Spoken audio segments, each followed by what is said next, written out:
આજ બાબતે વધુ વાતચીત કરીએ અમારી સાથે લાઈવ જોડાયા છે સંદેશ ન્યૂઝ ચેનલ હેડ વિવેક કુમાર ભટ્ટ। વિવેક કુમારજી, પાકિસ્તાનનો ચહેરો ફરી એકવાર ઉજાગર થયો છે। કાચંડાની જેમ રંગ બદલી રહ્યા છે નવાज शरीफ।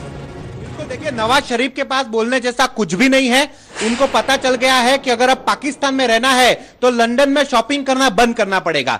लंदन में जो शॉपिंग करके गए, यूएन में अपने परिवार के साथ जो मजे करके आए, उसके बाद पाकिस्तान में भयानक रूप से उनका विरोध शुरू हो गया था और भारत के खिलाफ उनको बोलने के लिए इतना ज्यादा प्रेशर आ गया था कि आतंकवादियों की स्क्रिप्ट बोलने लगे थे। थोड़े दिन पहले उन्होंने ये बोला कि पाकिस्तान जो है वो युद्ध के लिए तैयार है। आज वो बोलते हैं कि हम शांति चाहते हैं। वो चाहते क्या है वो उन्हें ही नहीं पता है। तो सबसे बड़ी बात यह है कि नवाज शरीफ जो है वो झूठे इंसान हैं और झूठे देश के झूठे प्रधानमंत्री हैं, जहां की पब्लिक यानी कि बलूचिस्तान और गिलगिट बाल्टिस्तान की पब्लिक भी उनसे नफरत करती है।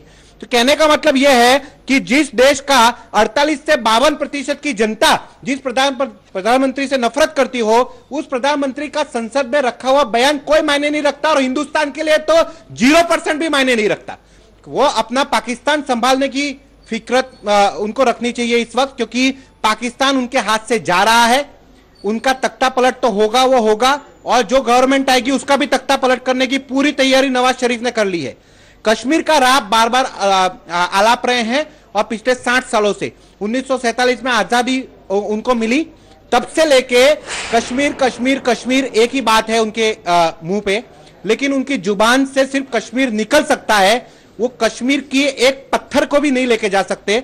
ये बात उनको समझ जानी चाहिए और सारा हिंदुस्तान 125 करोड़ भारतीय जब एक साथ हुंकार भरते हैं तो पाकिस्तान कहां है ये पता लगाना बड़ा मुश्किल हो जाता है। सोशल मीडिया पे भी इसी तरीके का ये है। ये तो मीडिया में रहते हुए हर कंट्री में क्या हो रहा है ये बताना जरूरी है, इसलिए भारतीय मीडिया नवाज शरीफ को इतना बताने और बोलने का मौका भी देती है, वरना उनका बयान जो है वो बिल्कुल मायने नहीं रखता, क्योंकि उनके बयान में कुछ होता ही नहीं है। यूएन का किसी भी साल का, भले वो नवाज शरीफ हो या कोई और प्रधानमंत्री हो या उनके फॉरेन मिनिस्टर हो, यूएन का कोई भी भाषण आप निकाल के देख लो, सारे भाषण की स्क्रिप्ट एक जैसी होती है। बिल्कुल 19-20 का फर्क होता है, थोड़ा सा फर्क। पहले कश्मीर आ जाएगा, फिर कहेंगे हम आतंकवाद के विक्टिम हैं, हमारे यहाँ पे आतंकवादी हमले होते हैं, आतंकवादी हमारे यहाँ पे मासूम लोगों को मार रहे हैं, कश्मीर हमारा है, भारत जो है वो सपोर्ट नहीं करता, भारत सीज फायर का वायलेशन करता है। ये तीन चीजों के अलावा पाकिस्तान ने आज दिन तक यूएन में कोई बयान दिया नहीं। सीज फायर का वायलेशन वो करते हैं, आतंकवादियों को वो भेजते हैं, उनकी आर्मी आतंकवादियों को ट्रेनिंग देती है, आतंकवाद को फंड वो देते हैं, आतंकवाद को बढ़ावा वो देते हैं और खुद कहते हैं कि आतंकवाद के हम पीड़ित हैं। तो ये जो प्रॉक्सी वॉर की जो दोहरी नीति है ये सारे विश्व में उजागर हो चुकी है। पाकिस्तान क्या है, उसके मंसूबे क्या हैं, नवाज शरीफ क्या चाहते हैं, नवाज शरीफ किसकी कठपुतली है, यह भी सबको पता है। हाफिज सईद और मसूद अजहर जैसे लोगों की ताकत जो है वो एक देश के प्रधानमंत्री से ज्यादा है और वो देश पाकिस्तान है। ये दुर्भाग्यपूर्ण इसलिए है क्योंकि पाकिस्तान को एक लोकतांत्रिक देश कहा जाता है, जहां पे लोकतंत्र जैसा कोई चीज नहीं है। वहां पे अगर है तो आतंकवाद है और आतंकवाद को समर्थन देने वाले नेता हैं, आतंकवाद की भाषा बोलने वाले राजकीय पार्टियां हैं और भारत के खिलाफ अनशन कुछ भी सोचे विचारे बस बोलना है। भारत के खिलाफ कुछ बोल दो तो वहां पे कुछ वोट मिल जाएंगे, बस ये स्ट्रेटेजी है। किसी भी तर्ज पर पाकिस्तान भारत के साथ मुकाबला करने के लिए कह सकते हैं उसकी हैसियत नहीं है। अगर भारत की आर्मी की बात करी जाए, भारत की एयरफोर्स की बात करी जाए या भारत की नेवी की बात करी जाए, कहीं पे भी पाकिस्तान जो है वो भारत के सामने खड़ा नहीं होता। परमाणु बम की बात करें तो एक बम ज्यादा है हमसे उनके पास में, लेकिन उनको यह बात पता नहीं है कि यहाँ पे 125 करोड़ भारतीयों के पास में जो बम है उससे पाकिस्तान कहां चला जाएगा वो पता भी नहीं चलेगा। तो कहने का मतलब यह है कि एक गैर जिम्मेदाराना बयान देने की आदत है नवाज शरीफ की और वो देते रहेंगे। उनकी संसद है, उनका देश है, सुनने वाले उनके लोग हैं। वही आतंकवादियों को आज शाम तक देखिए किस तरीके से उनके विरोध शुरू हो जाएंगे। अभी नवाज शरीफ जो पाकिस्तान के कहने के लिए प्रधानमंत्री हैं, उनका बयान आपने सुना।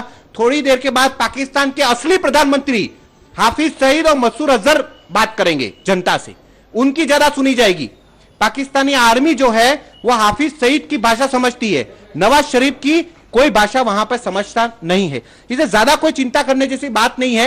नवाज शरीफ जो है वो कश्मीर का राग आलापें तो वो खुश रहें, आलापते रहें, उनको कुछ होने वाला है नहीं। और भारत कश्मीर का एक छोटा सा कंकड़ भी पाकिस्तान को न कभी दिया है न कभी લેને દેગા।